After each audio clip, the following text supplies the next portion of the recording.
How can anyone deny that Drew is one of the best written rivals in Pokemon? This no-nonsense pretty boy had fangirls like Gary, an attitude like Paul, and eyes for only one woman, Beautifly. He had everything figured out. The goal, the roadmap, the flick, and not to mention, he was way too cool for school. No, seriously, he never went to school.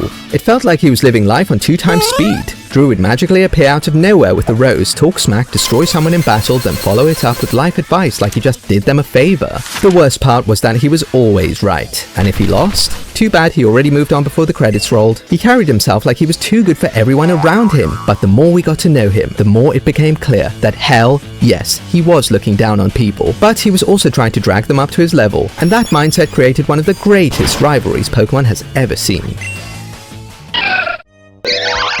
Drew is a Pokemon coordinator from the Hoenn region and one of May's most important rivals throughout Advanced Generation. At first glance, he looks less like a Pokemon trainer and more like someone who got lost on the way to a fashion show. Green hair, green eyes, immaculate clothes, permanent smirk, and enough roses to keep an entire flower shop running. Naturally, as a rival, he spends most of his time making fun of someone, usually May. He's arrogant, but he feels he's earned it because he's already put in the work and climbed the ranks the hard way, even suffering his own heartbreaks along the way. Drew doesn't obsess over proving he's stronger than everyone else. He's obsessed with improvement.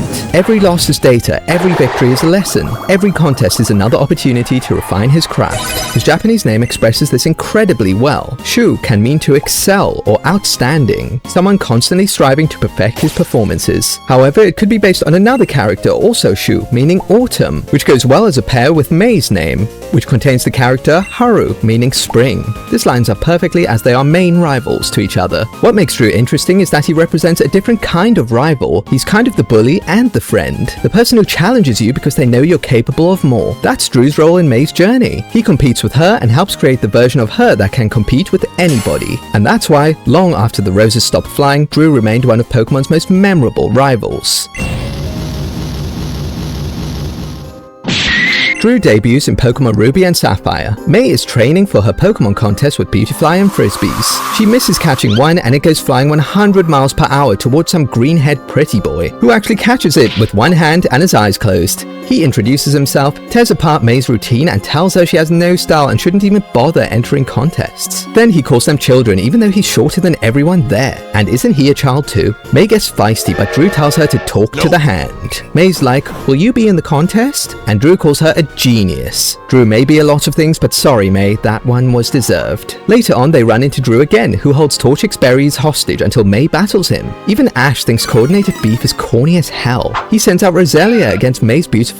Sunspore sends it down to the ground. That's why no one uses this crap. A quick pep talk gets Beautifly back in the fight with Silverwind, and now that the battle is getting interesting means it's the perfect time for Team Rocket to steal those stupid berries they were battling for. Drew decides to help the crew get them back by firing Solar Beam. He went from insufferable dude rival to maybe he's not so bad in a matter of minutes. Then pieces out to watch the opening ceremony. Before the contest, May's nerves are kicking in and Drew lurks dramatically in the shadows while playing with his hair. Scary. During the preliminary stage, Drew makes May go whoa, while Ash reacts the way we all did. I don't get it. Stunspore mixed with Magical Leaf amazes everyone, and Petal Dance gets cut up to make sparkly things, and of course Drew gets the highest score, 29.4 out of 30. Drew goes to May backstage and makes her angry with his pretty face. When May's up, Drew is meters away watching closely because they have no security keeping people in their damn seats. He's somewhat impressed by May's performance. After the performance, Drew subscribes to my channel, which is what you should do if you've been enjoying the video. Our goal is 2,500 subs and 100 likes. The support has been great so far and there are big videos on the way, so stay tuned and enjoy the video. Drew walks over and hands May a rose, except it isn't for her, it's for Beautifly? Smooth recovery, Drew. The next round's bracket is revealed, and fate wastes no time. May and Drew are matched up. They begin the battle with Roselia versus Beautifly to settle unfinished business. Magical Leaf is dispersed by Gus, but Magical Leaf is magical, I guess, and just locks in on Beautifly. Ash gets way into it, which is hilarious to see. Quick, dodge it! Roselia is just doing whatever the hell it wants, making Beautifly and May look absolutely lost. They refuse to lose then and there, so dodge the Petal Dance. But Solar Beam blasts Beautifly back to Earth for the KO. May's in tears. Drew flicks his hair, and trust me, if that was me, I would have jumped over my passed out Beautifly and given Drew the hands. In front of the whole stadium, give them another show. Everyone feels sorry for May, but then they watch Drew lose to a blonde-haired, blue eyes, more dreamy looking guy and feel better again. Drew takes the loss well and May catches him on his way out as they start building a friendly rivalry. Next time they meet, Drew as always opens up with a friendly winding up, tosses her a rose and finds out she has 0 ribbons compared to his 3, and I bet he regrets giving that rose now. Before the Fall Arbor contest, the crew bump into Drew again. He calls Ash a scaredy pants for not competing in contests, and Ash is ready to crash out and says he's not afraid of anything, and to be fair, ever since he tried to swing on Mewtwo, I believe him. They decide to battle and it's Roselia versus Lamo Talo. Seriously? A guy talks crazy like that and you're going with Talo? I'd be going with Charizard, beat that boy down OG style. Talo puts up a good fight, landing some hits, dodging a fair few until it gets zapped by a stun spore and clocked by a solar beam. Talo loses and Roselia just won a whole freaking aerial battle against a bird that nobody questioned. Drew says they lost because they're not on the same wavelength. Or maybe Talo just sucks. Back to the contest, Drew gets matched up with Grace, another person made just to beat Drew. Grace sends out Medicham, who's on all kinds of hacks. Dodging Magical Leaf with Meditate? And using long-ranged Ice Punch? It freezes Petal Dance and fires it back at Roselia like it unlocked the power of Screw It. Drew's so done with this battle. He uses Solar Beam as a Hail Mary while Medicham is building an Ice Barrier with Ice Punch, which is complete BS because it causes Solar Beam to bounce between the ice pillars until eventually finding its way to Roselia. Grace calls for Medicham to meditate then high jump kick, and those rigged commentators are losing their minds calling it a combination attack. Even May's like, isn't that called cheating? Yes, May, it is. And of course, Solar Beam turned into a 2-charge move with another turn recharging, so Medicham goes right up to Roselia and punts it straight in the chin, knocking it out. How is everyone cheering after all of that? Drew's anti-plot armor was working overtime that day, but to his credit, he takes the loss like a champ. May somehow beats that cheater, and Drew tosses her another rose for Beautifly again. I think he likes her. Drew's next seen battling some Dusclops guy called Phantom because the Pokemon coordinator community is filled with creepy cosplayers. He gets beat so bad that Roselia can't participate in the contest. Sounds like another excuse to keep him away from May. Before the Rubello Town contest, Drew starts flirting with May until a group of groupies attack him, and he's basically contest Gary at this point. When he rejects an autograph, they go even crazier for him. Do women really like guys that treat them like trash? Find out this episode. Right now. Yes. They do. Also, Drew's age comes into question again. When he gets out of that little sticky situation, he's seen training with a new Masquerain, and he finds time to roast May about having an undisciplined Bulbasaur. Honestly, it feels like Drew spends half his screen time trying to annoy May purely so she'll improve out of spite. Backstage, May's giving some advice to rookie coordinators when Drew overhears her getting a little too confident. Naturally, he shuts that down immediately and tells her to focus on the future, not the past. For his appeal round, Drew has the cheerleaders behind him. He throws a Pokeball, Roselia appears, sparkles occur, and suddenly he's qualified for the next round. Amazing. Round 2, Drew versus some nerd with glasses, Masquerain versus Girafarig. Masquerain dodges with ease and shoots bubbles, only to freeze them. They don't fall for some reason, and he uses hidden power to bounce off all the ice bubbles and KO Girafarig. That was weird, but the ladies go wild, so worth. Drew ends up winning the whole contest with a freaking Masquerain versus Lairon, and the runner-up's friends are jealous that she got the opportunity to get spanked live by Drew for his 4th ribbon. He's one away from the Grand Festival. The crew are chilling one day and they find a guy firing Kamehameha beams at the ocean.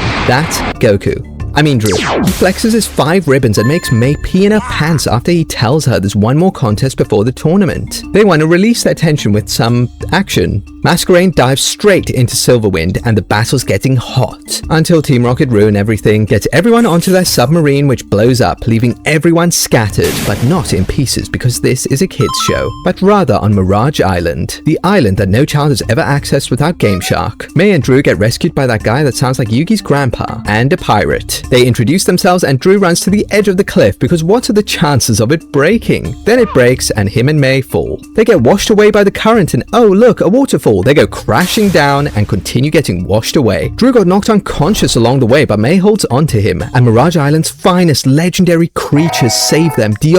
Why not? That's not what the playground rumors told me. If you were waiting for that old man to see Mirage Island in the game, don't. While Drew and May are partying with Wynot, Team Rocket are still being useless and suck the island dry dry of lychee berries. And May, why not make a path for Drew to slide down like a true protagonist to save May? And now protagonist time over. Team Rocket lives again, surprise, and they leave with a stronger bond than before. It's finally time for the Grand Festival, and Drew gets a score of 95 in the preliminaries. At this point, the scoring criteria changes every contest, but I guess big number equals big good. They have a bunch of appeal rounds, which are so boring that even the animators just stuck in a handful of screenshots and said, abracadabra, it's time for important characters. Back in the locker room after they find out Harley is a big meanie, Drew gives May a tough love kind of lesson and goes off to finish his appeal round with bubbles and sparkles and whatever tomfoolery contests come up with. But not gonna lie, it did look pretty cool, and he gets a perfect 100 score. Later in the tournament, he sees Harley mad about his elimination and he's like, must suck to not be me, now check me out, as he walks to find out his next match, which is versus May. Drew uses Rosalia and Flygon versus May's Combusken and Shitty. Combusken goes for Sky Uppercut and Flygon just zips out of the way, causing Combusken to tumble onto Skitty like the headless chicken he is. That would have been so funny if they were knocked out cold just then and the match ended. Using the power of the sun, Flygon uses Flamethrower while Rosalia uses Solar Beam, which both somehow get blown away by a limp Combusken Fire Spin. May's like, I might do things, and fire spins again, which is cancelled by Sandstorm. Rosalia dodges Skitty's Blizzard, yes, it gets Blizzard, and fuses with Flygon to form the Dragon Master Knight. But Skitty activates her Diffuse card, and Combusken uses Jump? Use jump! That's not even a move, why did May call it like a move? Everyone's firing off powerful attacks and Combusken dives into the Flamethrower and socks Flygon in the mouth. May wants to end it quickly and goes for the ultimate combination of moves, Tackle and Quick Attack. Oh no, Stun Spore, how could that stop the ultimate combination? Then Flygon Steel Wings the crap out of them. Drew wins quite comfortably and Flygon deserves all the love. Take that, Garchomp. I wish you were never born. Drew gets precisely 3 seconds and a basic transition to rest because he's not a main character and suddenly he's losing to that Dreamy guy again. He hides a clay doll in a twister, as you do, who pew-pews them a couple of hyper beams while Milotic Iron Tail slaps them across the faces. Drew's like, welp, another day, another loss, and goes back to training that same night. Once the tournament wraps up, Drew decides to go to Kanto to compete in the Pokemon contests there, and he already has a ribbon. Him and May both run into each other because the Pokemon world is that small and they spot an Arcanine which they both want. They go on a wild goose chase to get that guy and butt heads along the way, leading to a battle. Flygon Steel Wings Baby Squirtle and the battle is over. Okay. They find out the Arcanine is just looking out for its Growlithe puppies, so they decide to leave it. Now Team Rocket have no competition and snatch the baby doggos. They save the puppos and they all live happily ever after. Drew says May would do great in the Saffron City tournament, even though he's not entering himself, showing that he's partly there to look out for her. Their next meeting takes place on Chrysanthemum Island, where Drew is on holiday rather than competing. He meets a fan and she turns as red as a tomato due to his pure sensual aura. And once Drew leaves, she gets mad at May for, I guess, talking to Drew? Give me a damn break. Max says what we're all thinking. Thank God someone spoke up, but listen boy, that's your future brother-in-law. Drew sticks around to watch May battle. After the showdown between Drew's main and side chicks, he compliments the fangirl and she actually faints right there. Even Brock is getting sick of this. Like fingernails on a blackboard. Drew seems to always be there to support May while pretending to be an edgelord. He's even there to help fight off that snake Harley from sabotaging May and see her win her 5th ribbon. And he gives her the backhand wave to show he'll be smelling her later, which he does at the Grand Festival. Drew pretends to be too cool to feel the pressure until his old rival Soledad comes in to expose him, telling everyone about how she used to open palm spank him when he was a contest baby. Drew warns May about Soledad being a tough cookie, then walks off. Soledad tells May that Drew cried after losing to her in his first tournament, and when May brings it up, this is the first time we see him lose his cool, and he looks like Mean Paul. He uses his anger to whip up a tornado during his appeal stage, and that was the end of the Pokemon world. But not really. In the second stage, he shows off a new Absol, making sparkles with Water Pulse and Razor Wind. Not good enough for Drury Boy, so he starts scolding his Absol after the round. May tells him he shouldn't be so hard on Absol, while Drew responds with, trying your best won't get praise from me because I'm not a wimp like you. Wow, that was mean. I don't think Harley is the real meanie anymore, you greenhead fat. Soledad's presence really got Drew riled up and acting wild. Ash and Brock have a little talk with Drew after he calms down, and surprisingly it works. They're such bros for this move. Zoom zoom, they love to skip battles that have a character nobody cares about. Why are you thinking about Diantha versus Leon? Because I'm not. It's time for Drew versus May again. Combusken and Squirtle face off with Flygon and Absol. Flygon whips up a sandstorm to counter Squirtle's rapid spin, and Combuskin jumps onto the turtle to give it a mega kick boost somehow without getting dizzy and throwing up. Absol blinds Combuskin for way too long. That was definitely personal, and Irontail smacks it in the chin. May tries to be all tactical with Sky Uppercut and bubbles, but Absol's like Razor Wind go boom and blasts them into another galaxy, where they're greeted by a flamethrower and somehow pull up a clutch counter. May starts mixing fire with water to make a fire-water electric whirlwind, don't question it. They switch to the timer, and holy crap, it has only been a minute with all this action. Squirtle spins and gets bopped by a steel wing to gain magical flying powers, while it fires up a combo attack which barely hurt Flygon, but it was all a distraction for the main course. A point-blank 4 times effective ice beam on a dragon ground type, which should make every game fan flinch as it sends Flygon to the Shadow Realm. Absol's like, I want to play, and smacks Squirtle right into a wall. Not the idea of playing anyone had in mind, really. Combuskin and Absol start scrapping like a bunch of Street Fighter characters, and a Razor Wind plus Water Pulse puts Absol in the lead. Combuskin starts getting freaky, and even Drew is getting creeped out and tries to end the match. Overheat comes flying its way and toasts Absol for about 2 seconds. Then they clash again. Drew's like, blind the chicken, and May's like,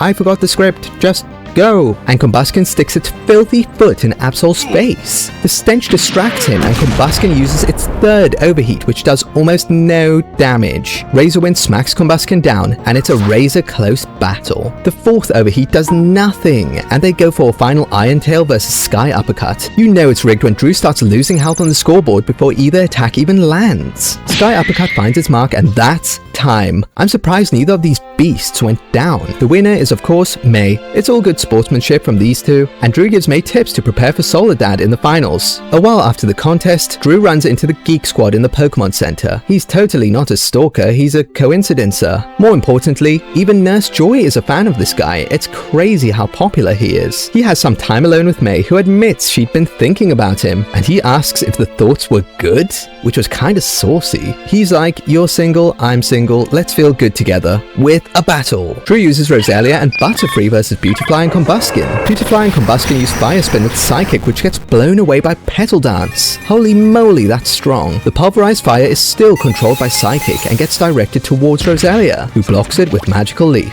Flaming Leaves are left in Beautifly's control, a very neat move from May. As Combuskin goes in for a hit, Butterfree gusts away the whole show. May's like, damn, that Butterfly's better than mine, and targets it, landing a clean Sky Uppercut. Roselia's Petal Dance absorbs Silver Wind and lands hard. Overheat is blocked by Protect, and May is screwed since Combuskin still gets a stat reduction. A combination of Solar Beam and Psybeam absolutely annihilates Combuskin and Beautifly, leaving them staring at the stage lights. Drew wins, but May had fun, so I guess we all won. Drew highlighted May's weaknesses, which cleared her mind. Drew reveals he's going to Johto to compete there. Same with Harley and Soledad, and he just keeps moving, doesn't he? Drew leaves, they're all friends, and they kinda make a good couple. Unfortunately, there's no more Drew in the show, but they handled it well as there are occasional updates, such as his Roselia evolving into Razorade, him with Soledad and Harley in Ecritique City watching May in the Wallace Cup contest, and finally we see him watching Ash vs Steven Stone. Drew was a great rival, saw some good development, and deserved all the screen time he got. Thanks for watching. If you made it this far, let me know what you think about Drew in the comments below.